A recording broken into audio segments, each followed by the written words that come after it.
താക്കോൽ ദ്വാര ശസ്ത്രക്രിയയിലൂടെ ഗർഭപാത്രം നീക്കം ചെയ്യാൻ അഡ്വൈസ് ചെയ്തിരിക്കുന്ന ഒരാളാണെന്നുണ്ടെങ്കിൽ അറിഞ്ഞിരിക്കേണ്ട എല്ലാ കാര്യങ്ങളും ഒരു ക്രാഷ് കോഴ്സ് ആയിട്ട് ഈ വീഡിയോയിൽ പറയുന്നതായിരിക്കും. ഇത് ചെയ്യുന്നത് ജനറൽ അനസ്തീഷ്യ വഴിയാണ്. അപ്പോൾ നിങ്ങളുടെ എല്ലാ ബ്ലഡ് ടെസ്റ്റ് റിസൾട്ടുകളുമായിട്ട് നിങ്ങൾ ഫിസിഷ്യനെയും അനസ്തറ്റിസ്റ്റിനെയും കണ്ട് ഡേറ്റ് ഓക്കെ ആക്കുകയാണെന്നുണ്ടെങ്കിൽ ആ ഡേറ്റിൻ്റെ ഒരു ദിവസം മുന്നേ അഡ്മിറ്റ് ആവണം. പറഞ്ഞ ഡേറ്റിൻ്റെ അന്ന് സർജറി ഏകദേശം 1 തൊട്ട് 2 മണിക്കൂർ ഡ്യൂറേഷൻ ആയിരിക്കും. അത് കഴിഞ്ഞിട്ട് 4 to 6 hours സെമി കോൺഷ്യസ് സ്റ്റേറ്റിൽ നിങ്ങളുടെ പോസ്റ്റ് ഓപ്പറേറ്റീവ് വാർഡിൽ ഒബ്സർവ് ചെയ്ത് 6 hours കഴിയുമ്പോഴത്തേക്കും റൂമിലേക്ക് ഷിഫ്റ്റ് ചെയ്ത് ലിക്വിഡ് ടു സോഫ്റ്റ് ഡയറ്റ് ആയിരിക്കും നിങ്ങൾക്ക് തരുന്നത്.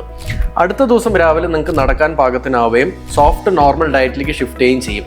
ചിലപ്പോൾ അതേ ദിവസം ഡിസ്ചാർജ്, ഇല്ലെങ്കിൽ 48 മണിക്കൂർ കഴിഞ്ഞിട്ടായിരിക്കും ഡിസ്ചാർജ് കഴിഞ്ഞിട്ട് 7 ദിവസം കഴിഞ്ഞ് നിങ്ങളെ തിരിച്ചു വിളിച്ച് സൂച്ചർ റിമൂവലും പ്ലസ് ബയോപ്സി റിപ്പോർട്ട് ഡിസ്കസ് ചെയ്ത് കഴിഞ്ഞ് ഡോക്ടർ നിങ്ങൾക്ക് നോർമൽ ലൈഫിലേക്ക് തിരികെ വരാൻ ഉള്ള അഡ്വൈസുകൾ തരും. വിത്തിൻ 10 to 14 days നിങ്ങൾക്ക് നോർമൽ ലൈഫിലേക്ക് തിരിച്ചു വരാം. അത് കഴിയുമ്പോഴുള്ള ഫോളോ അപ്പ് ഓവറി മാറ്റിയില്ലെങ്കിൽ മാത്രമേ ആവശ്യമുള്ളൂ. വർഷാവർഷം ഒരു സ്കാനും ഫുൾ ബോഡി ചെക്കപ്പും ചെയ്താൽ മതിയാവും. ഓവർ റിമൂവ് ചെയ്ത് കഴിഞ്ഞാൽ ആ ഒരു ചെക്കപ്പിന്റെ ആവശ്യവും സാധാരണ വരാറില്ല. ഇതാണ് എൻറ്റയർ ഒരു ക്രാഷ് കോഴ്സ് നിങ്ങൾക്ക് ഗർഭപാത്രം നീക്കം ചെയ്യാൻ അഡ്വൈസ് ചെയ്തിട്ടുണ്ടെങ്കിൽ.